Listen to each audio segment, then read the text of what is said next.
네, 오늘 말씀은 이사야의 소명장입니다. 이사야 6장은 이사야가 어떤 소명을 받았고 또 어떻게 살아갈 것인가에 대해서 하나님께서 말씀하신 본문이죠. 오늘 본문 1절의 시작이 이렇게 시작됩니다. 우시야 왕이 죽던 해에 주께서 높이 들린 보좌에 앉으셨는데 그의 옷자락은 성전에 가득하였고 라고 하면서 이제 그 상황을, 당시 상황을 설명합니다. 우시야 왕은 남유다의 10번째 왕이었습니다. 근데 이 왕 중에 악을 행한, 하나님 앞에서 온전하지 않았던 그 왕이었죠. 당시에 이스라엘 국가는 왕정 국가가 아니었습니다. 엄밀하게 말하자면 왕정 국가의 시스템은 가지고 있지만 사실 그 참된 왕이 누구이신지를 이 왕정 국가의 시스템을 통해서 알게 하는 그 목적이 있었고, 그러니까 조금 더 정확하게 이야기하면 사무엘을 통해서 사울 왕, 초대 사울 왕을 세울 때 하나님께서 이 이스라엘 백성들이 내가 왕인 줄 모르고 왕을 세워달라 한다. 그러니 사무엘아, 너가 이제 왕을 세워줄 때 이 왕을 통하여 내가 참된 왕임을 기억하게 하라. 나는 그걸 위해서 이 왕의 시스템을 너에게 다시 한번 안내해 주겠다라고 하면서 왕정 국가를 시작해 가십니다. 그러니까 엄밀히 말하면 왕정 국가가 아니고 이 왕의 제도를 통해서 하나님이 우리의 왕이시구나, 그리고 왕도 하나님을 경외하지 않으면 폐위를 당하고 죽임을 당하고 선한 왕, 악한 왕, 하나님이 계속해서 그렇게 심판하시는 장면들이 열왕기 상하에 이제 등장하는 것이죠. 그러면서 오늘 이사야가 소명을 받았던 그때 우시야 왕이 죽던 해에 라고 하는 것은 사실 그때 그냥 모든 왕권을 가지고 있었던, 모든 권력을 가지고 있었던 그 우시야 왕, 그러니까 정말 최고의 왕이고 모든 권력의 결집체이며 이 사람이 정말 모든 것을 다 이렇게 진두지휘할 수 있는 사람이라고 보였던 그 사람이 죽었다라고 하는 것은 우리에게 저 사람이 참된 왕이고 저 사람이 정말 능력 있는 왕이라고 생각해 왔었는데 그 왕도 결국 하나님 앞에서 죽을 수밖에 없는 연약한 인간이구나라는 것을 깨닫는 순간이었을 겁니다. 그러면서 말씀해 보면 우시야 왕이 죽던 해에 라고 하면서 그 다음에 나오는 이야기가 주께서 높이 들린 보좌에 앉으셨는데 라고 하면서 그렇게 대비하는 그림을 그려가고 있는 겁니다. 하나님은 언제나 왕정국가의 악함과 선함을 넘어서 이 모든 것을 주관하고 계신 하나님이시라는 것을 성경에 이미 이야기하고 있는 것이죠. 그랬을 때 신앙 공동체였던 이스라엘 백성, 그러니까 단순히 민족들이 국가의 시스템을 가지고 뭔가 우리 국가를 더 왕성하기 위해서 공성전, 전투를 치른다거나 아니면 이 안에서 뭔가 세력을 확장하려고 하는 그런 목적으로 존재하는 이스라엘 공동체가 아니라 예배를 드리기 위하여, 하나님을 예배하기 위하여 존재했던 이스라엘 공동체 입장에서는 정말 중요한 건 이 우시야 왕이 죽었느냐 안 죽었느냐가 중요한 것이 아니라 이들이 정말 하나님을 믿느냐 안 믿느냐가 더 중요했다라는 것입니다. 그러니까 이스라엘 공동체에는 신앙의 부재가 왕의 부재보다 더 큰 문제였다라고 하는 것을 성경이 처음부터 이야기하고 있는 것이죠. 그랬을 때 우리는 이제 하나님을 무엇이라고 생각하고 있는가를 좀 돌아볼 필요가 있습니다.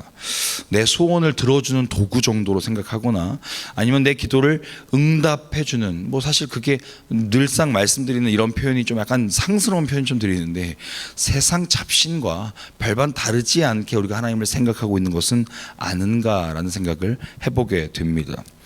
하나님이 나의 진짜 왕이시고 나의 참된 주인이다 라고 생각을 한다면 우리는 이렇게 살아서는 안 되는 겁니다.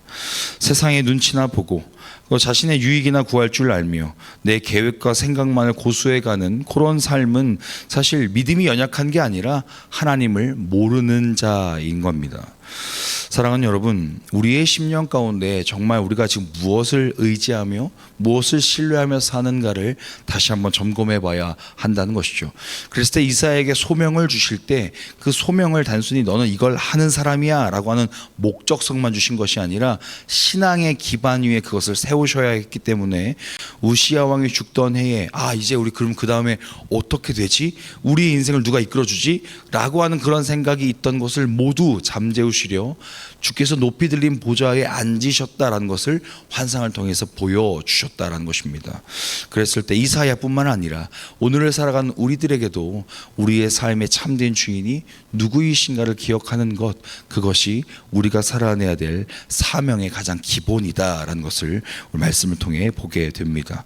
더 나아가서요, 이사야는 참 희한한 사명을 받습니다. 9절과 10절에 보면 이렇게 이야기하거든요. 여호와께서 이르시되 가서 이 백성의 이르기를 너희가 듣기는 들어도 깨닫지 못할 것이요 보기는 보아도 알지 못하리라 하여 이 백성의 마음을 둔하게 하며 그들의 귀가 막히고 그들의 눈이 감기게 하라. 염려하건대 그들이 눈으로 보고 귀로 듣고 마음으로 깨닫고 다시 돌아와 고침을 받을까 하노라 하시기로. 무슨 말이냐면 오히려 이스라엘 백성들을 회개시켜서 모든 사람들이 하나님 앞으로 돌아오게 하는 그런 사명을 받은 것이 아니다라는 것입니다. 오히려 이스라엘 백성들이 지금 악을 행하고 있는데 그 악에 더 파묻혀버리도록, 악에 오히려 잠식되도록 그들을 그냥 내비둬라, 유기하여라 라고 하는 하나님의 말씀인 거죠. 사실 심판받아 마땅한 사람들은 하나님께서 유기하신다고 합니다. 그러니까 유기라고 하는 건 하나님의 주권인 거예요. 우리가 생각할 땐 사실 하나님이 모든 인류를, 그리고 모든 세상 사람들과 그리스도인을 모두 구원해 주시는 것이 오히려 선한 계획이고 선한 뜻이라고 생각을 합니다. 근데 신학적으로도 하나님의 유기하심이라고 하는 게 있어요. 그러니까 세상 사람들, 하나님을 모르는 세상 사람들에게 그냥 저 사람들은 왜 구원 안 해주십니까? 라고 하나님의 선하심에 대해서 반문할 때 신학적인, 그리고 신앙적인, 성경에서도 하나님의 버려두심, 하나님의 심판하심이라는 어떤 그런 정의가 있습니다. 그게 오늘 본문에서도 등장하는 것이죠. 오히려 이사야에게 말하는 거예요. 오히려 이들이 눈으로 보고 듣고 우리가 지금 잘못 가고 있구나라고 깨달을까 염려된다 라고 하나님 말씀하시는 거죠. 그러니까 죄인들은, 그 심판받아 마땅한 사람들은 심판으로 하시겠다라는 뜻이에요. 그러니까 하나님은 지금 그렇게 돌아와라 수없이 얘기하셨고, 그리고 회개하라고 하나님이 계속 말씀해 가시는데도 불구하고 그 말씀을 듣지 않고 나의 참된 주인이고 왕은 세상의 왕이거나 아니면 내가 되는 사람들에게 그래 그들을 그냥 유기하여라, 내가 그들을 심판할 것이다, 너를 그 사람들에게 보낸 것이 아니다 라고 하나님이 말씀하시는 거죠. 그랬을 때 왜 그럴까? 왜 이렇게까지 하실까라는 생각이 들기도 합니다. 선하신 하나님이 왜 그들을 유기하시는 걸까라는 거예요. 그랬을 때 우리가 지난번에 시편을 계속해서 묵상해 왔고 이사야의 전반부를 묵상하다 보면 우리가 여러 가지 주제 중에 한 가지 주제가 떠오릅니다. 악인은 하나님께 심판을 받는다라는 주제예요. 사실 그것은 하나님께서 하나님의 주권을 가지고 하나님의 인도하심이 있다라는 표현이기도 합니다. 그랬을 때 하나님이 심판하시겠다라고 이야기하는 것 자체가 이사야에게는 굉장히 어려운 소명으로 다가왔을지 모르겠습니다. 이사야가 볼 때 아까 말씀드렸던 것처럼 모든 사람이 구원을 받는 게 선한 것이고 하나님의 뜻인 줄 알았는데 오히려 하나님께서는 직접 내 뜻은 그것이 아니다라고 말씀해 주신단 말이죠. 그럼 저는 이 본문을 묵상하면서 오늘 아침에 우리가 323장 부름받은 나선이 몸, 우리가 이 고백을 했지 않습니까? 이게 농담처럼 신학생들이 가장 고백하기 어려운, 신학생들만 고백하기 어렵겠습니까? 모든 그리스도인들이 고백하기 어려울 겁니다. 우리가 생각한 건 나골골짝이 아니었단 말이에요. 우리가 생각한 건 부름받아 나서니 어디든지 가오리다라는 생각은 했지만 그래도 좋은 길로 인도해 주시겠지라는 생각을 하면서 왔을 거란 말입니다. 근데 하나님은 그 길을 인도하지 않으셔요. 하나님은 그 길 가운데 너가 순종하느냐 순종하지 않느냐를 다시 한번 질문해 오신다는 겁니다. 그랬을 때 하나님 이 길은 아니지 않습니까? 이 길은 조금 우리가 상식적으로 볼 때 이 길은 좀 하나님 모두가 구원을 받는, 모두가 회개하여 하나님께 돌아오는, 또는 이 길 자체가 좀 선해 보여야 되는 거 아닙니까? 라고 생각할지라도 하나님은 그게 아니다라고 말씀하시는 거예요. 그게 바로 죄다라고 말씀하시는 거거든요. 왜냐하면 내가 하나님이 되어서 이건 아니지 않습니까? 라고 되질문하고 있는 거기 때문에 그래요. 하나님께서는 우리에게 하나님과 우리의 관계 속에서 물론 아버지와 아들, 아버지와 자녀의 관계이지만 그 속에서 하나님이 주권자이심을 놓치면 안 된다라고 말씀하세요.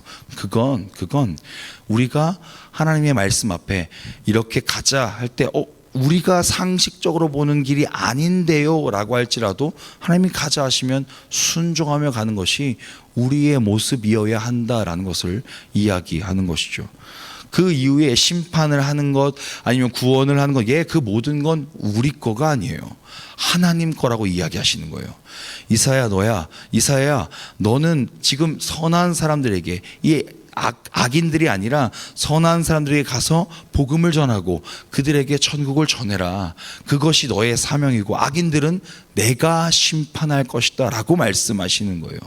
그럼 우리는 그 말씀 앞에, 그 엄중한 말씀 앞에 주님, 내가 주님의 말씀을 순종하겠습니다 라고 하는 반응밖에 할 수 없는 것이죠. 그랬을 때 무기력하게 그냥 반쪽짜리 복음이거나 반쪽짜리 구원이 아니라 하나님 말씀에 순종하는 것이니 그것을 온전하다라고 하나님 말씀하시는 겁니다. 단순히 그리고 멸망만을 하나님은 말씀하시지 않거든요. 오늘 말씀에 보면요 12절과 13절에 보면 이렇게까지 말씀하십니다. 여호와께서 사람들을 멀리 옮기셔서 이 땅 가운데 황폐한 곳이 많을 때까지니라. 그 중에 10분의 1이 아직 남아있을지라도 이것도 황폐하게 될 것이나 밤나무와 상수리나무가 배임을 당하여도 그 그루터기는 남아있는 것 같이 거룩한 씨가 이 땅에 그루터기니라 하시더라. 하나님께서 직접 사람들을 구별하신답니다. 그리고 황폐해져 가는 땅 가운데 모든 나무들이 배임을 당해서 이렇게 되면 다 끝나는 거 아닙니까? 이렇게 되면 정말 모두가 멸망하는 모양이 아닙니까? 라고 되질문한다 할지라도 하나님께서 거룩한 씨앗, 그루터기를 남기시겠다는 말씀하시는 겁니다. 하나님의 주권을 계속 말씀하시는 거예요. 우리가 바라봐야 될 건 우리의 시선으로 선함과 악함을 구별할 게 아니라는 거예요. 우리의 역할은 그것이 아니에요. 우리의 역할은 하나님의 말씀에 순종하며 가는 것뿐입니다. 하나님이 인도하시는 것이 어디인가를 여쭙는 것이 우리의 사명이다라는 것을 이사야의 소명장을 통하여 우리에게 말씀하고 계시는 겁니다. 결국 눈앞에 보이는 이 악인들이 판을 치고 세상과 공동체를 더럽게 한다 할지라도, 하나님을 믿지 않고 자신의 힘과 능력을 믿으며 살아간다 할지라도 결국 하나님께서는 그들에게 정의의 심판을 주실 것이다 라고 하나님께 맡겨드리고, 우리가 해야 될 건 우리 앞에 놓여있는 이대로 가자 하신 하나님의 부르심이요, 하나님의 인도하시며 하나님의 동행해 주시며 그리고 하나님의 앞서 나가 주시며 그것을 따라가는 것, 그것이 우리가 살아내야 될 삶이다 라는 것이죠. 그렇게 하나님이 그루터기를 남겨주신다 하셨으니 그냥 하나님 의지하며 하나님 계획대로 가는 것, 그것이 우리의 삶이 되어야 한다는 것을 성경이 계속해서 강조하고 있습니다.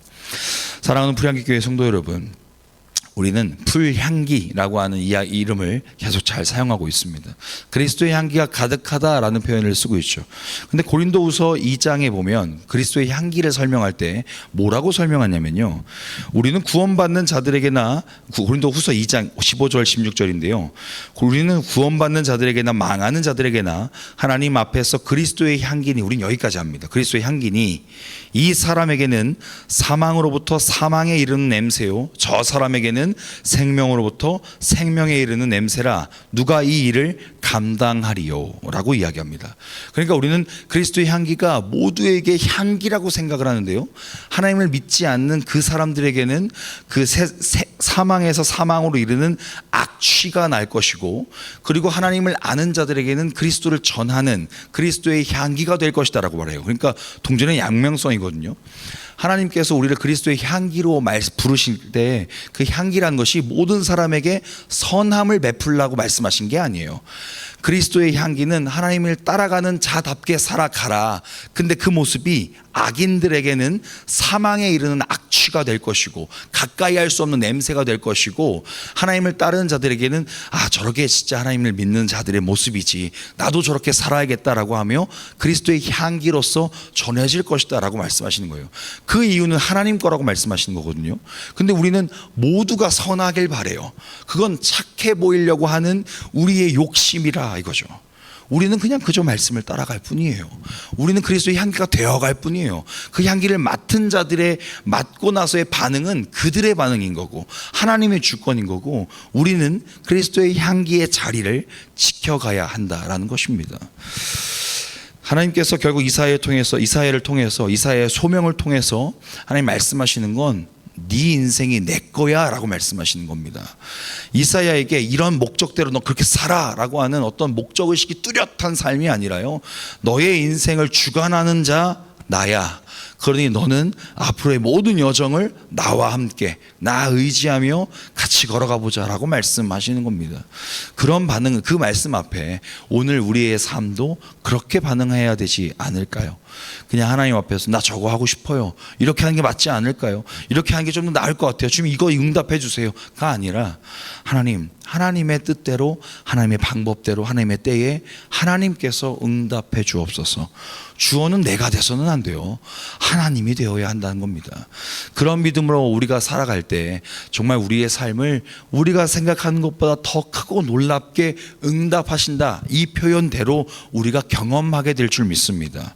정말 하나님이 그런 삶으로 우리를 오늘 하루의 일상 가운데의 삶도, 그리고 앞으로의 인생 여정들도 그렇게 결단으로, 그렇게 순종으로 살아내시는 우리 모든 불향기 성도님들 되시길 주님의 이름으로 축복합니다.